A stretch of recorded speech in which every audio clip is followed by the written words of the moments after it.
Space. To penetrate it, man must have guidance.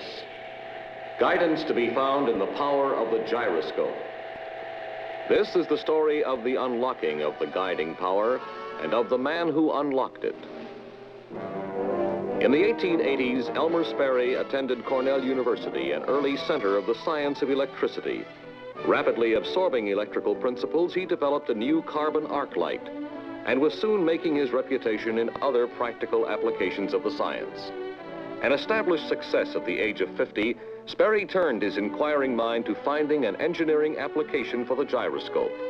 He reasoned that the gyro's stubborn resistance to change, in effect its physical memory, could be applied in any field requiring guidance. In 1910, a small company was formed to develop a gyro compass not affected by the magnetic influences found in ships built of steel. Installed aboard USS Delaware, this first gyro compass was followed by better models on later fighting ships. The battering surge of the world's oceans had from all time past presented seafaring men with the problem of stabilization. The Navy was particularly interested in stability to improve gunfire control. To attain stability, Sperry developed the gyro stabilizer.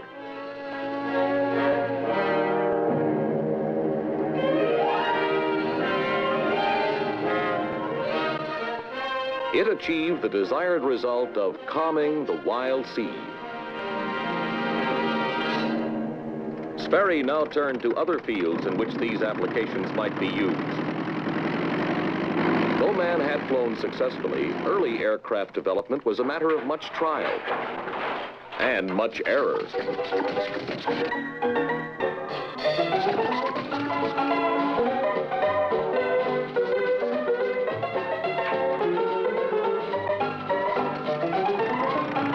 The air industry had reached a point at which plane and pilot had a better than average chance of taking off, flying for a fairly sustained period, and landing with reasonable safety, when young Lawrence Sperry demonstrated his father's invention that before long would permit an aircraft to fly itself. Even then, both roll and pitch were steadied by small gyros working flight controls. This helped speed air development, which was just commencing when it was suddenly interrupted.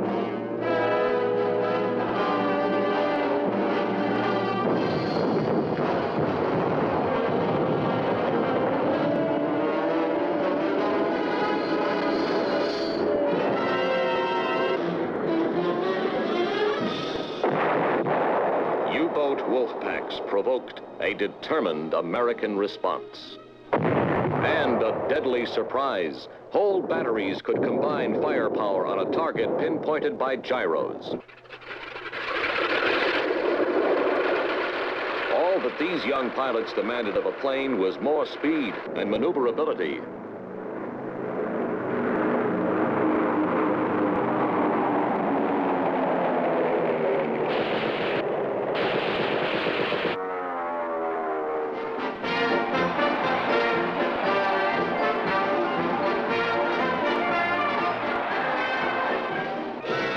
An exciting age of pioneering dawned over America.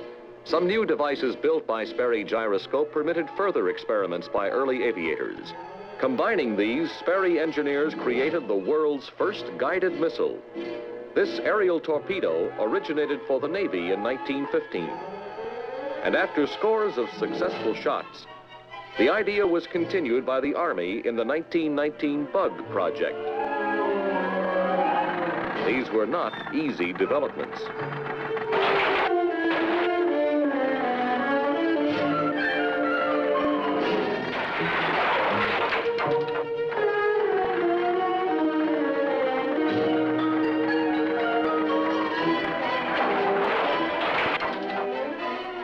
The pioneering spirit of try and try again prevailed. By pooling the experience of both services, with much hesitation and some buffeting, man continued on his way to space. Peacetime applications of new gyro developments followed in rapid succession. The first transatlantic flight by the NC-4 was only possible after a new gyro drift meter sharpened navigation to stretch precious fuel across the ocean. For those who still crossed the sea in ships, Sperry creative teams produced new ship's instruments, then added an automatic steersman capable of holding the biggest vessel to its course with unheard-of accuracy. The course of American life, on the other hand, took a number of erratic zigzags. Lawrence Sperry continued to popularize the airplane. He demonstrated the ease with which a plane could take off and land. At times, his efforts to prove the safety and convenience of aircraft had an impact on American aviation like the Manassas Maulers on American sports. Early efforts to deliver the mail by air were accelerated by the blind takeoff and landing of Lieutenant Jimmy Doolittle, a feat made possible by the gyro-studied artificial horizon and the directional gyro.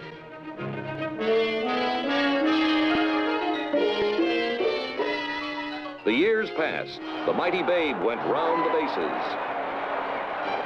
And Wiley Post went solo round the world. Post's flight dramatically focused attention upon the automatic pilot, a device which enabled pioneer airlines to fly night and day through rain, fog, and cloud. But a new cloud was descending upon Europe.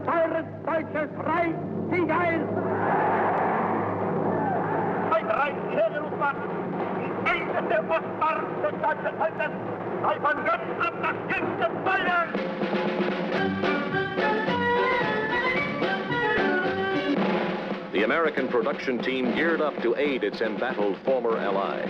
Sperry was part of the team. Searchlights, in combination with sound locators and associated gun directors, helped to bark back London's blazing defiance.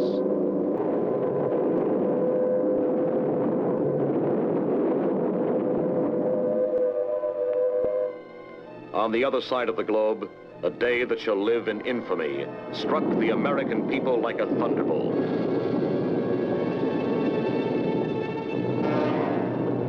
The United States fought back with all the force at its command, aided by advanced gun sights and bomb sights, and by devices heretofore unheard of. Devices with strange names: radar, klystron, LORAN, sonar.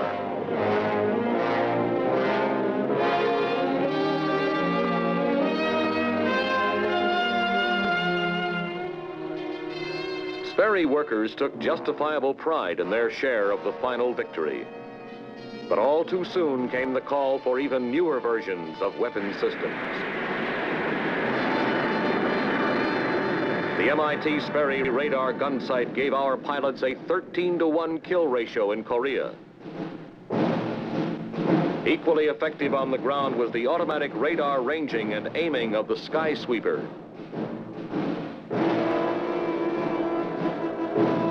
And the ability of the MPQ-10 mortar locator to detect the enemy's ground position by reverse tracking his mortar shells. During this period, Sperry added a new deterrent value to our strategic bombers, an entirely new concept for semi-automatic aircraft navigation and blind bombing. We're on autopilot. Roger. I have the target on radar.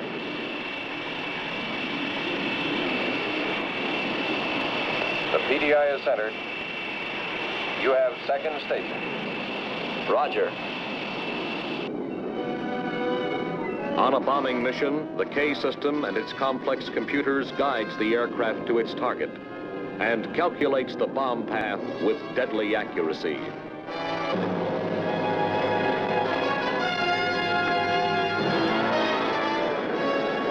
Sperry Sparrow. The first combat-ready air-to-air guided missile stubbornly rides a radar track to the kill.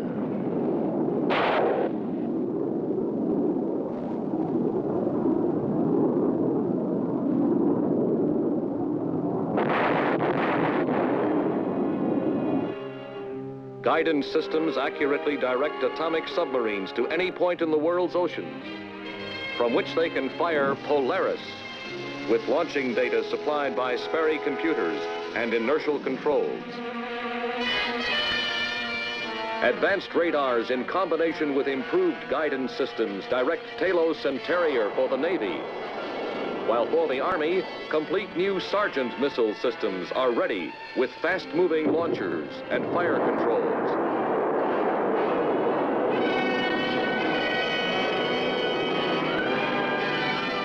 In the field, the long-range search radar of the Air Force stands listening, ready to alert the nation's defenses. The B-58 Hustler's missile-type inertial gyro controls have earned it the name, the missile with men in it. Such advances already benefit our peacetime lives aboard the newest jetliners or on gyro-stabilized ships. Even for weekending off Long Island, electronic safeguards bring new safety. Research continues. In production is the metal gyro floating in liquid. In the development stage is the all-fluid gyro. And in design, a gyro composed of frictionless electrons spinning in a magnetic field. For tomorrow, the first mock-up of a space trip control console, which will help man reach out of his world.